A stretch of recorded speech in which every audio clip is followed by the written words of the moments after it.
Hi, I'm Damon Smith, and today I spoke about tar spot on corn and also white mold. On tar spot, I updated the group about just how the disease has developed over the past few years here in the state of Wisconsin. We also talked about some of the new things we learned about irrigation and also fungicide application and hybrid performance here in the state so that we can make some recommendations for the 2020 field season. In white mold, we spoke about fungicides and fungicide performance, and also looking at genetic resistance and how to time fungicides on certain varieties of soybean. We then finished up with the integrated management of the white mold, looking at row spacing and also seeding rates layered with fungicides also layered on top, and how those could be integrated into a system here in Wisconsin. My name is Damon Smith. I'm the Extension Field Crops Plant Pathologist down at UW-Madison. So I cover corn, soybeans, wheat, alfalfa, and now industrial hemp as well. So I'm going to talk primarily about corn today, and specifically on tar spot, and then we're going to move into soybeans and talk about some white mold stuff as well. Okay, so but if you want to ask me other questions about field crops, feel free to stop me and ask. I do want to just, unfortunately you probably don't want to do this, but I do want to kind of recap where we were in 2019 in terms of diseases on corn. Tar spot's been the talk of the town, I'd say, over the last couple of seasons, and we will spend some time on tar spot here today. Gray leaf spot and northern corn leaf blight have been substantial players over the last couple of seasons, and I've been at Wisconsin now almost 8 years, and before that I was at Oklahoma State for 5. And, in the almost 13 years or so that I've been doing this gig, these last 2 years have been the first years where I've had to rate for, 3 or 4 diseases in my trials. And so what I'm saying here is that it's been a challenging couple of seasons from a disease management standpoint. We're really managing a couple of things at a time, okay? And then at harvest, we end up with this gibberelli ear rot problem, and that's what leads to mycotoxins and vomitoxin issues and that kind of stuff as well. Okay, so pretty significant, but I want to spend the bulk of the time talking about this organism here. This is the tar spot fungus. For those of you who may not have seen this thing yet, I want you to go look at these images here and the array of symptoms you get. It does look like somebody splattered tar on the surface of the leaf. It is often confused with bug poop on the surface of the leaf, so you have to be a little careful with that. We had quite a few samples sent in early in the season this year into our clinic that turned out not to be tar spot, but actually bug frass or bug poop on the surface of the leaf. Easy way to tell that, bug poop you can wipe off. So you put a little spit on your finger and you wipe it and it'll come off. With tar spot, those are adhered to the leaf. They're stuck right on there. They're raised up a little bit. And you can see that you can have a lower severity level all the way on up to higher severities, okay? Now the issue is, and how this actually causes yield loss, is that as the severity increases on a leaf, okay, or in other words, the number of these little tar spots we get, that plant, there's a certain point at which that plant will start to shut down. And that's what happens, okay? So it'll start in the season, and the earlier in the season it starts, the earlier this fungus will force those plants to prematurely shut down. Okay, and so that's where the yield reductions are coming from. It's not necessarily an outright killing of the plant, but in other words, just telling that plant, hey, I'm going to force you to run out of photosynthetic capacity, and you're not going to be able to fill that ear out. So we see lower grain weight, lower test weights, all that kind of stuff. Okay. All right, this thing will. All right, so I do want to just talk a little bit about what we've learned in 2019. We learned a lot in 2018, okay, about hybrid performance and fungicides and that sort of thing. But there are a couple of points that were pretty interesting in 2019 that I do want to touch on here. One of the things I will say is that in 2019 in the state of Wisconsin, tar spot was widespread. You could go into just about any cornfield towards the end of the season and find some in the state, okay? Now, the relative severity of 2019 relative to 2018 was much lower, okay? And a lot of that had to do with the fact that the 2019 epidemic started about a month and a half later than the 2018 epidemic did, okay? And so that helped us sort of escape the really critical time around tassel that impacted yield like in 2018, okay? Here's one of the major lessons, okay? Irrigation and excessive irrigation can trump everything, okay? This image is from my colleague, Marty Chilvers over at Michigan State. He shared this with me. I think it's a great picture. It's a little washed out, but you can see here's where the center pivot ran in this cornfield.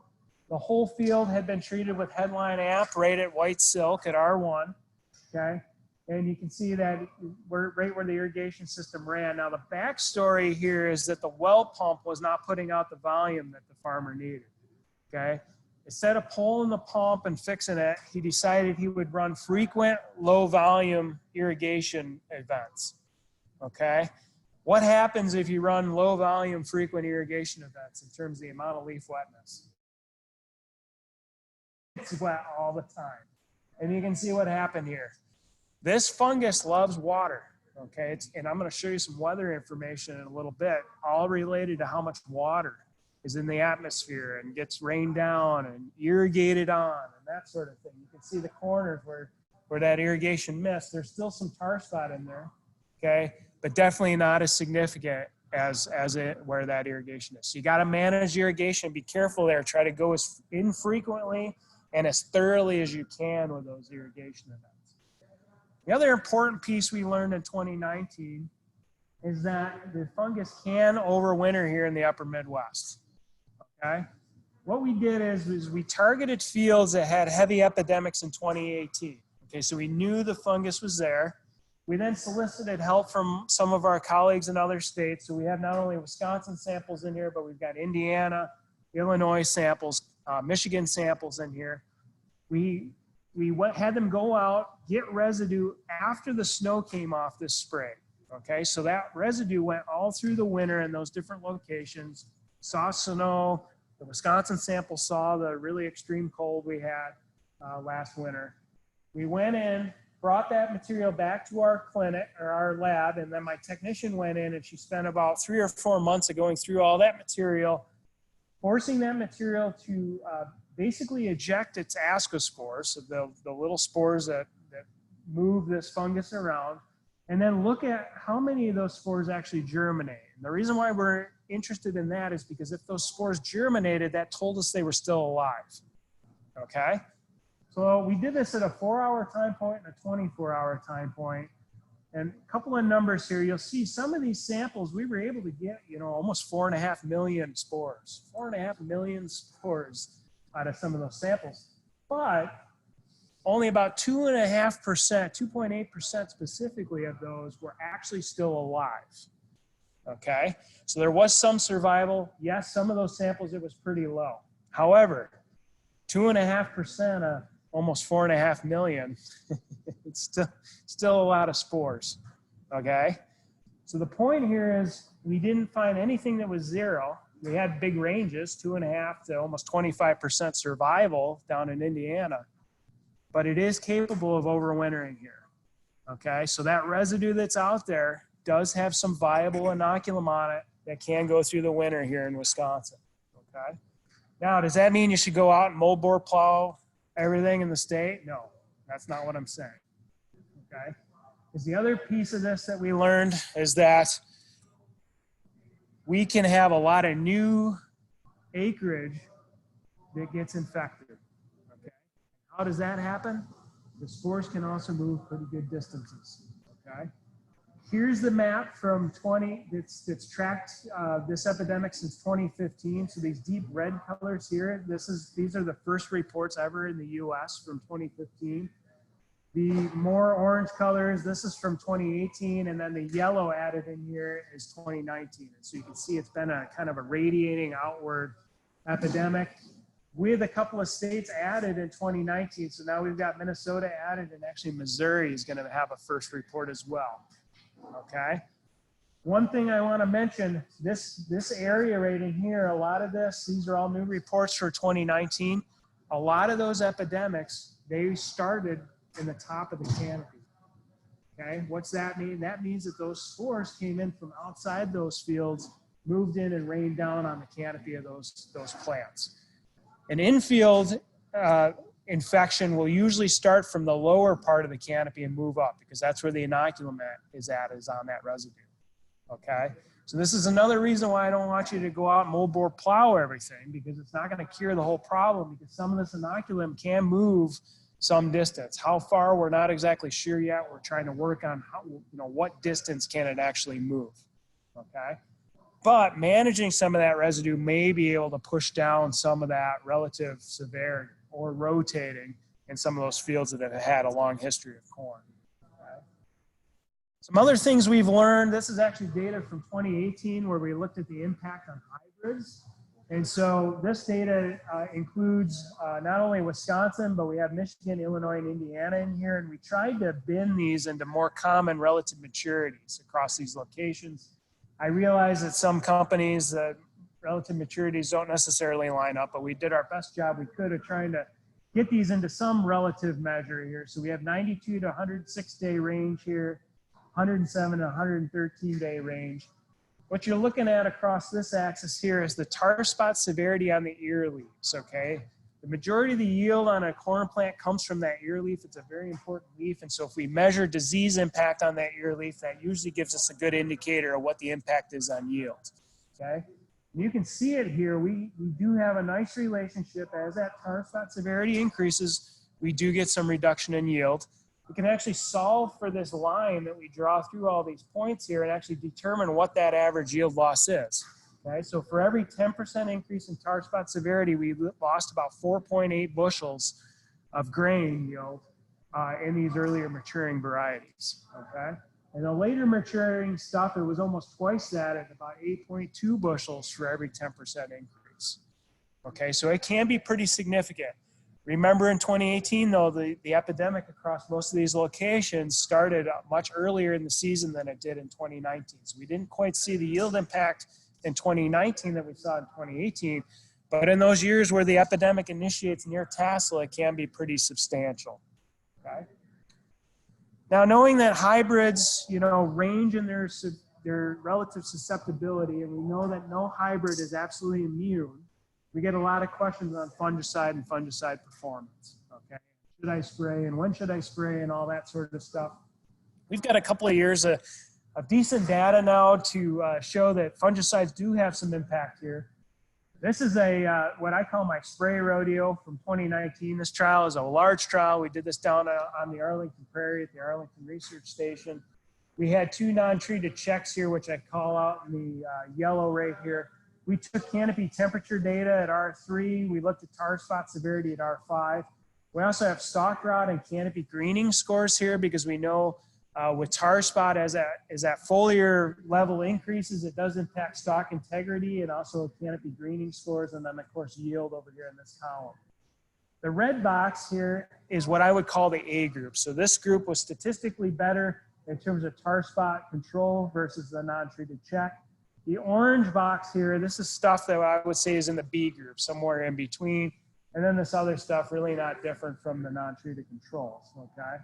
So if you focus in here on the red box, a lot of the materials in here that did a decent job are mixed modes of action. So they're either 2- or 3-way modes of action, okay? And that's consistent from what we saw in 2018. So you at least need 2 things in that jug to give us consistent control. More importantly, though, timing. Timing was really important, okay? And specifically this year, we saw the later R3 applications really performing well, okay? That makes sense, because that's in the majority of these locations that we looked at, that's when the infections were coming in, was later in the season relative to what we saw in 2018. So having that fungicide on, just before that epidemic initiated gave us the best reductions there, okay? All right, to kind of blow this out a little bit, we did have another set of studies where we actually looked at fungicide efficacy across multiple locations. Okay, so we had a coordinated set of studies in Illinois, Indiana, Michigan, and Wisconsin. You can see the various hybrids, planting data information, when they were treated. We really targeted the VTR1 application for this particular set of trials. Irrigation, and you can see where the first reports of tar spot were. Notice that most of the reports are pretty late. In August, but we do have the one report from this Indiana location where they did have it move in kind of early, okay? So let's take a look at some of the data here. So you'll see all the different products lined up over here in this particular column. You'll see the individual product performance by location. You'll notice that some locations didn't have all the different treatments, but we had the majority there covered. The non-treated controls down here, you're looking at the severity level of tar spots. So if we go over here in the mean column, we'll just look at what the average was across those locations. Here's the non-treated control going at 13, 14% severity, which is actually a pretty high tar spot score. You'll notice it doesn't really matter what we sprayed. They all gave us some reduction, okay? But some of the better players here, here's Revitec and Veltima. So those are new products out from BASF. Those are 2- and 3-way modes of action. Here's Approach Prima right in there as well. The Delaro product. And then here's Headline Amp. That's been a pretty good standard for us in Wisconsin over the last few years in terms of foliar disease control.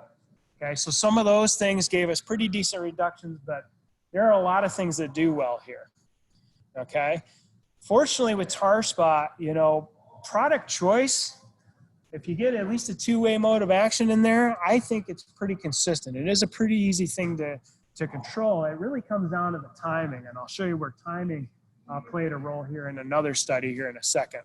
Just to show you what the yields look like on those various varieties, not quite as clear as the disease reduction scores, but you can see some of the better performing products. Again, here's Revitec and Veltima. Those were pretty good yields relative to the non-treated controls there. Okay, so again, you get some pretty good yield correspondence with controlling the disease. I mentioned the timing, you know, is a big player. So we had a separate set of coordinated trials trying to pin this down. What we were doing here is focusing only on one product. So Trivapro here, this is a 3-way mixed mode of action product. We went at various application timings. So we started with a single app at V6, another one at V8, V10, tassel, R2. We even had some double pass applications in there. And then we also have our tar spotter prediction tool that's in testing. We also applied some fungicide based on that tool as well across locations.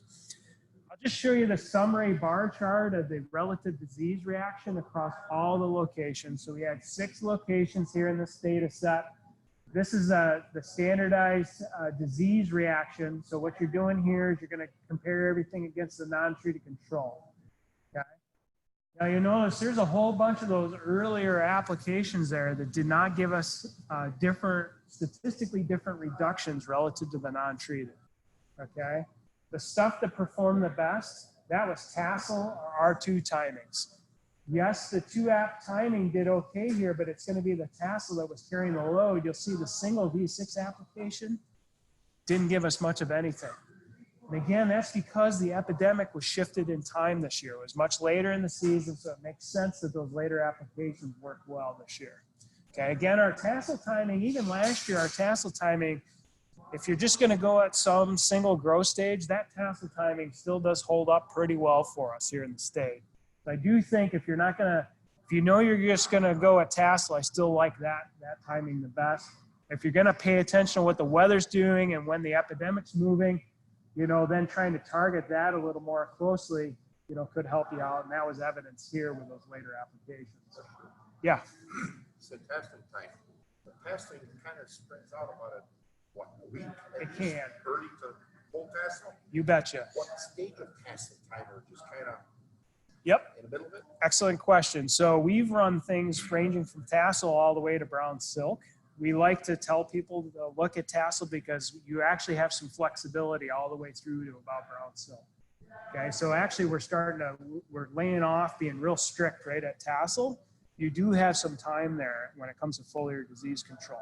But I think good rule of thumb, you're right, you know, tassels can be high. And this year was one of those years where we had tasseling was all over the board, you know, even within a field. So you're right. You can let the tassels come out, let some things catch up, get some silks out. As long as you catch it somewhere between that tassel, the brown silk range, I'm okay with that. Yeah, you have some flexibility there. Good question. All right. All right. So what's really driving these epidemics, and I've touched on this a little bit, it's the weather. The weather's pushing this thing. the wetter seasons we've had, okay, on record the last 2 to 3 years. You know, that's what's really driving this. There's actually been some pretty good work looking at the weather parameters that influence tar spot epidemics. Actually, a lot of this work was done in the mid-90s down in Latin America, where they've been dealing with this problem for the last 30 years. Okay, and you'll notice a lot of the wetness components here being really favorable for this disease. Yes, milder temperatures, milder monthly averages are important, but high relative humidities, lots of leaf wetness duration, especially during the nighttime. You know, lots of foggy days, high rainfall amounts. It's 6 inches or more per month. Wet, wet, wet. When we have those wet years, we're above the average for a month, especially when it's wet during that tassel to silk time. Those are the years where we're going to be heavy at risk, okay? This group here actually published a paper in 2018 where they took this weather information and they actually overlaid these parameters on the historical climatic averages for the upper Midwest Corn Belt. Okay, and so what they did here is they were fixing probabilities of risk of actually seeing tar spot based on these weather parameters. And it turns out in Wisconsin, even up here in northern Wisconsin, we sit in a pretty favorable zone for tar spot for the fungus. These deeper reds are 70 to 100% chance of seeing the disease. The lighter reds are 60 to 70% chance. Okay, so much of Wisconsin has historically been pretty conducive in terms of the weather. Okay, so find out where the inoculum is, watch the weather, do some scouting, and those things can help you kind of pin down what's going on in terms of, do I need to get out there? Do I need to make an application and that sort of thing? Okay, just to sort of pin down where we're at in terms of disease prediction, we are trying to capture this weather information. We are working on a smartphone tool. We don't have it released publicly yet, but some of the Corteva folks have run a beta version of this. We've made some adjustments this year with this because the tool didn't work as well as we liked across all the locations in 2018. Our first iteration of this tool actually looked at monthly mean temperatures and monthly relative humidities. And what we're doing here is we're removing the relative humidity component here. And we've actually gone to dew points and rainfall to capture the wetting components.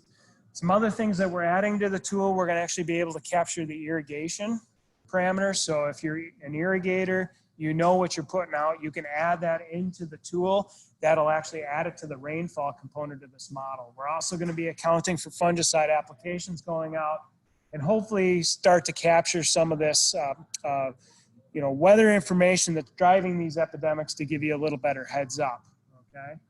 Just to show you a couple of examples of how this works, it does give you a probability on a 0 to 100% of actually being at risk for the development of tar spot. Here's a Columbia City, Indiana location where they had some tar spot move in late, just to show you kind of how this works. Here was the R1 growth stage. It did pop up a little bit there. And then you see it kind of really moved up quick. And then there was their first observation. This lines right up with when the rain really started to turn on at that particular location. Here's the first report in Missouri from 2019, just to see how this thing would have worked, you know, to predict what the weather was doing at that particular location. So again, they had a pretty dry time here at the end of July and into mid-August. So then the rain really started to turn on here for them. And the tool looks like it's capturing that pretty well, being above the action threshold here. And they again observed tar spots shortly after those elevated time points. Okay, so we're continuing to work on this and move forward to try to understand how weather is going to be impacting that and how can we use that to better time our fungicide applications in season. For those of you who like to take cell phone pictures of slides, here's your chance to take a picture of the tar spot take home. You'll notice there are a lot of things on that list there. It is going to be a multi-pronged approach. Unfortunately here, there's no silver bullet. One thing here is get out and scout. Pay attention to what we're telling folks in the Wisconsin Crop Manager and also on social media and those sorts of things. We're going to be running our prediction tools. We're going to be out scouting. Watch what we're reporting from Grant County and Lafayette County, okay? We know from the past 4 or 5 years, that's where we first picked the disease up. Once you start hearing reports down there, start scouting your fields. Look in the lower canopy. We had some good luck this year actually catching the disease early in that lower canopy and then making some applications based on that scouting. Okay, so you can do a little bit of work just paying attention to what's going on, and of course, watch what the weather's doing. I think rotation could help us manage the residue. Yes, the inoculum can overwinter here. Do I think you should go out there and till all the acres? No, but maybe managing some of that residue to a certain extent.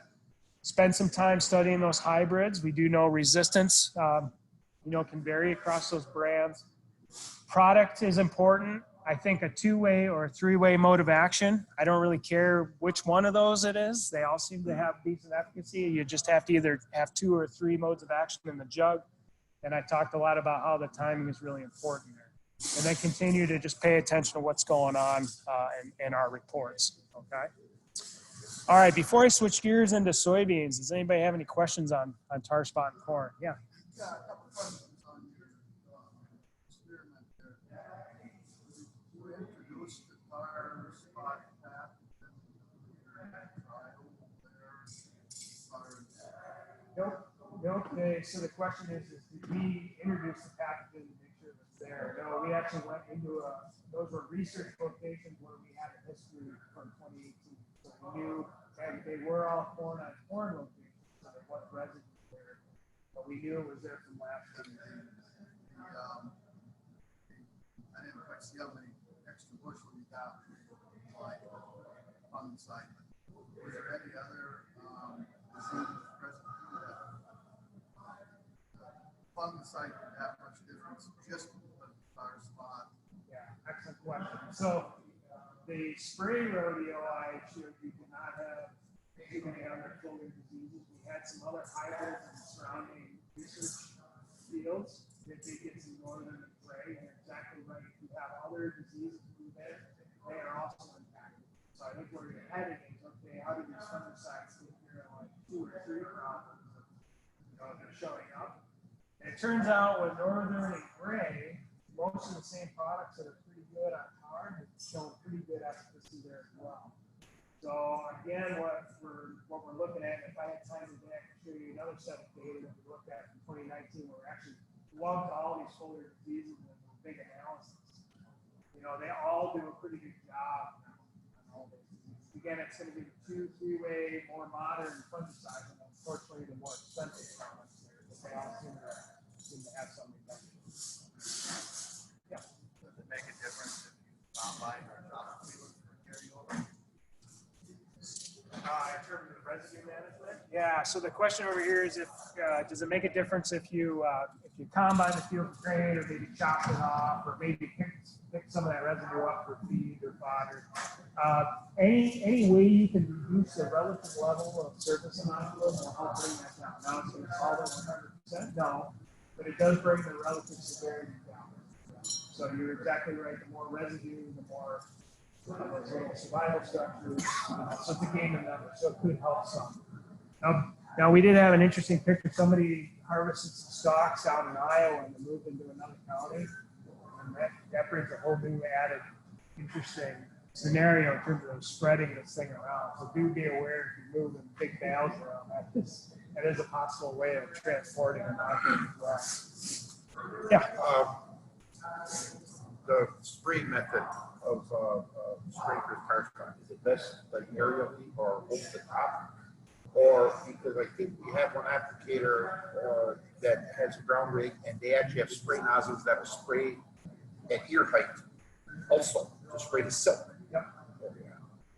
Yes. So spray application technology, we've been trying to get a handle on the aerial versus ground versus all the sort of things, and we're working on the analysis. And a colleague of mine in Canada actually ran a big rodeo this year.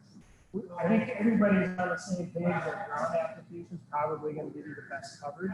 Where the real debate comes is helicopter versus airplane. When it comes to aerial applications, and so that's where a lot of the debate is. So if you have the capability of getting in and going over the top of the ground rig, and with those drops and good canopy coverage, yeah, I mean your coverage is going to be optimized in that sort of situation.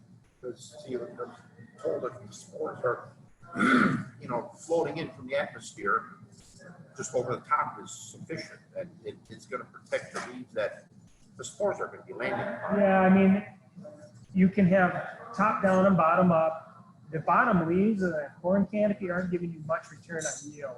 Okay, so remember, ear leaf and above is what's really, so the idea there is not necessarily that, you know, the spores are coming in from the top.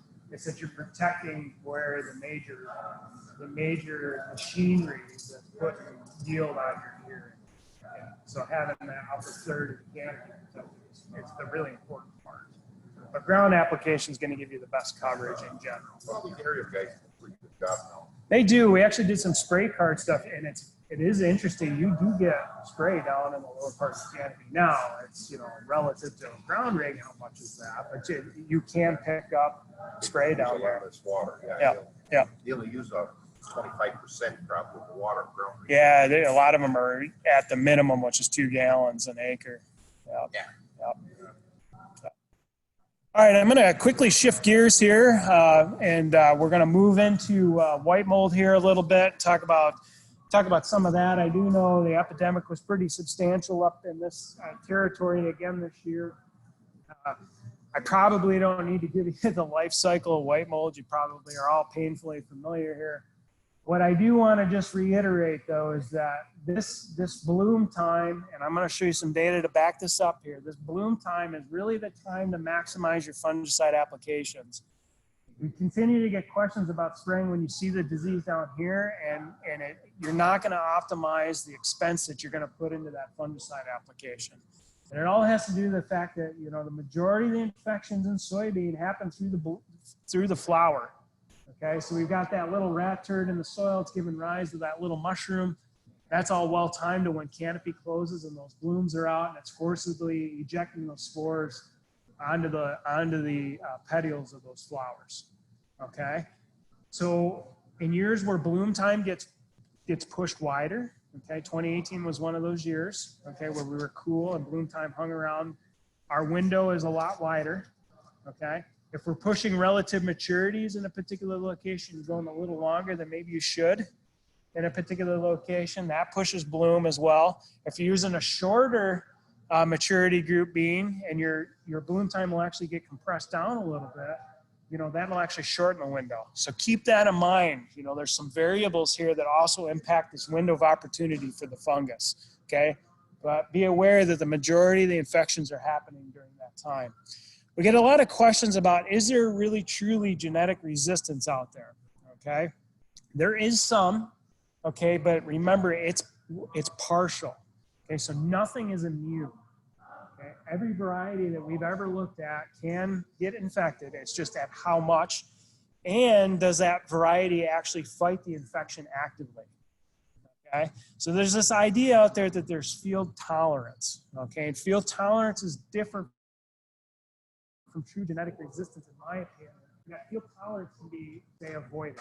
In other words, you know, blooming early and blooming in a short duration of time, you can avoid basically being infected if that's or the little apothecia out, the little mushroom. Okay, so there's some of those that roll here in the performance of some of these varieties, so be a little careful with that. Okay. The reason why I bring this up is because it's not uncommon to see some varieties perform well in one location and not another. And the key here is to find varieties that are consistent across locations. Okay, so I'm just going to pick on a handful of varieties. These are actually all unavailable now. This was a study from a couple of years ago. These were out of Sean Conley's variety trials, where we looked at various varieties across different brands. We looked at yield and white mold incidents at both Arlington and Hancock here. And I just want to show you, you know, if we target the white mold incidence here, and we'll just pick on this S21 brand right here. You'll notice at Arlington, they have pretty low disease incidence. There was some, a little bit there. Then we get up to Hancock, the same variety got pounded, 68%, okay? Now, if we look at a different variety, this LS variety right here, it did pretty well at Arlington, and it did pretty well at Hancock as well. These are the types of varieties that you want to be looking for as you're studying data. Look at more than one location and try to see if that variety is consistent. Varieties like this tend to be a little more truly genetically resistant than just field tolerant varieties. Okay? just to visually show you what this looks like, I'm going to just show you what we do in terms of looking for actual physiological resistance. We can actually grow the fungus on some gelatin media here. We can put it in these little pipette tips and we simply slip it over the petiole on a plant. The fungus will actually grow down here and then grow up into the stem and it will make a lesion. Now, if that plant is actually truly resistant, it'll fight that infection. It'll actually keep that lesion to a really small area of the main stem. If it's not, if it's susceptible, that lesion will eventually run across the whole stem and kill the plant. Okay, and we can measure that. Here's what one of those tests looked like. Now, there were 15 varieties that were field tolerant, okay, in Sean's trials. We brought them into the greenhouse. We did our little inoculation here. How many of those do you think were actually genetically resistant? Not many. There were about 3 or 4. Okay, so keep that in mind. There is some out there, but it is not widespread. You're going to have to do something else. Okay, but it doesn't hurt to look for those things that are consistent across the location. Okay. All right, so we know we've got some susceptible varieties out there. We probably got to look at some fungicides during the in-season. What do we look at and what timings? We actually just finished up a really nice study looking at data from 2009 to 2016. We actually had 25 different site years with over 2,000 data points. We actually had 10 different common active ingredients and 7 common application timings here. And we'll just jump right into some data. What you're looking at here are the disease index reduction scores compared to the non-treated control. Okay, so if we hadn't done anything at all, okay? So the more negative this bar, the better we did at controlling the disease. The first thing I want to point out is that our expectations on fungicide performance for white mold need to be lowered drastically. Okay, because on average across all those locations, the best thing we could get was about 20%, and that's Cobra. Okay, Cobra always looked really good in our trials. You can always pick Cobra out in terms of its visual, you know, it's got a lot less white mold than everything else out there. However, closely behind we have Endura. Here's Approach, and then here's Endura followed by Preaxer. Okay, so I'm going to just kind of focus on these 4 because they were the best. Down here we've got Domark, and some of you probably remember Topsin, thiophanate methyl.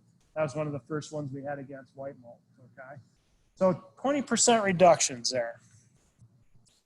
All right, here are the corresponding yield scores, and we break this out into high and low disease pressure. So low disease pressure would be situations where, you know, you got a little bit, you got to hunt for it in that particular field. You'll notice in those low disease pressure situations, here's where the issue is with Cobra. The burn that you get putting 6 ounces on at R1, you know, costs us on average across those 2,000 data points about 2%. Yield. Okay. However, if you look at the really heavy pressure fields, which we run into a lot up in this territory, you know, even in a little bit of injury we get out of Cobra, you know, in the majority of cases, it give us about 10% return over the non-treated. Okay.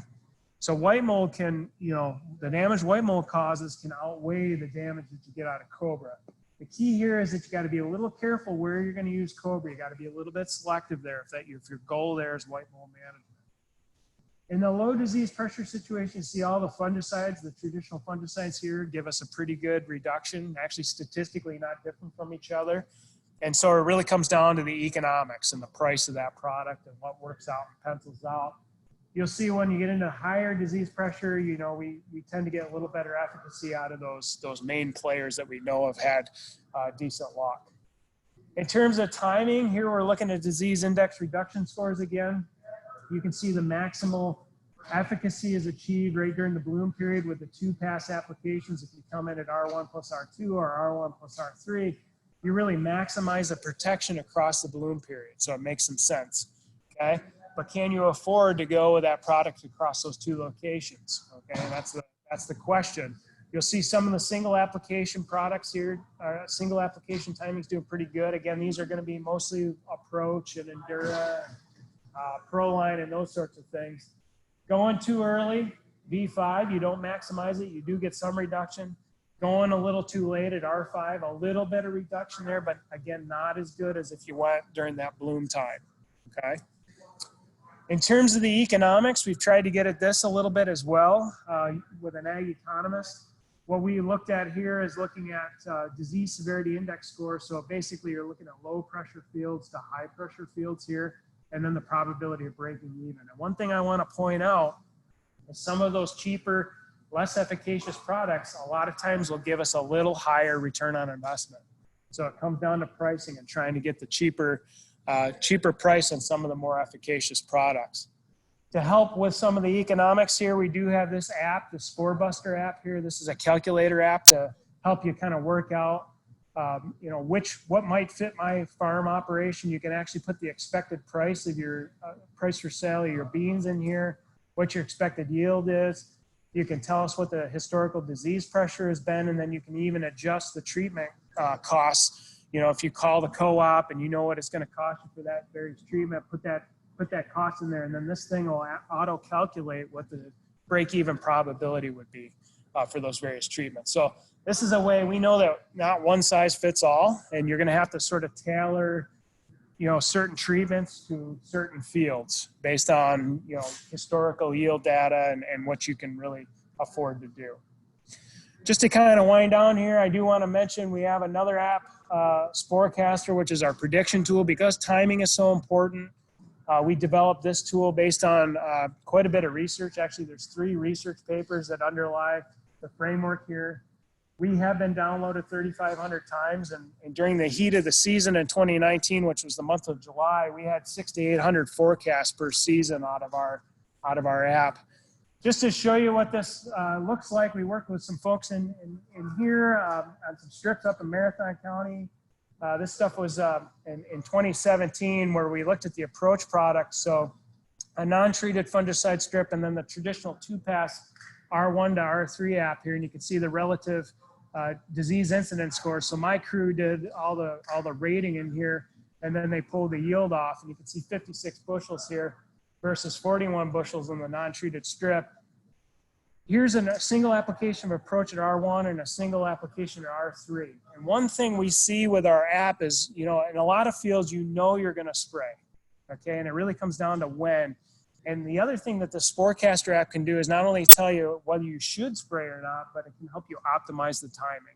And so when we went back in and looked at the probabilities, sure enough, the highest risk corresponded with that R3 application. So it made a lot of sense. The timing was just optimized at that particular time. They still had some benefit there at R1, but it was really the R3 app carrying the majority of the load there. Okay. Just to finish up here with some integrated management, we often get asked about row spacing versus plant population. And this year, we learned a lot. I heard a lot of comments, especially from this territory, about you know, really severe fields were in the high populations. Okay, and we've actually been working on some of this since 2017. We've been looking at row spacings, then layering a range of planting populations on top of layering fungicides. Okay, and I'm just going to finish up right on this slide here. To leave it with you here. What you're looking at is 2 site years where we had really heavy disease index scores here. Now, this disease index score is a combination of disease incidence and disease severity. So there's actually 2 scores in there to make this one score. So, you know, a 20 to 30% disease index score is getting on to be a pretty high level of white mold in here. I've drawn a line at 20 right here just for a reference for your eye. The top panel is a 15-inch row spacing. The bottom panel is a 30-inch row spacing. You can see the different seeding rates ranging from 110 to 200,000. And then we've got the various fungicide programs layered inside each of those populations, okay? One of the biggest things you can do in these really heavy white mold environments is go from 15s to 30-inch if you're on that narrow row space. Okay, that in these high white mold fields can give us as much as a 50% reduction, okay, in terms of white mold incidence. You can further reduce the index score by dropping the populations down a little bit. Sean, we've talked a lot with Sean Conley, our agronomist. You know, they're doing a lot of the seeding rate stuff relative to yield. What he would like to have happen is to see about 100,000 final stand. Okay, so if you got to drop 110 to 120,000 there to get that final stand at 100,000, that's a nice spot to sort of balance the yield with a reduction in disease index score there. Okay, at any rate, trying to maybe go less than 140,000 again on these really heavy white mold environments. Now, if you're in a field where you know you've got some pockets and you have the ability to do some variable rate seeding, you know, that might be a good option here because you know you're going to get a little better yield by having those higher pops. Maybe you want to stay on a 15-inch row spacing to maintain that yield, but maybe you could drop that seeding rate down a little bit. Right? You'll see on the 30-inch row spacing here, you know, at the lower planting populations, basically there was really no strong difference in the fungicide. You know, so in some cases here, we can do enough on the you know management side here. We almost outweigh anything that the fungicide can give us. Okay? So think about some of that a little bit as you look at some of those heavier white mold. Okay? With that, I'll finish up there. If anybody has any questions.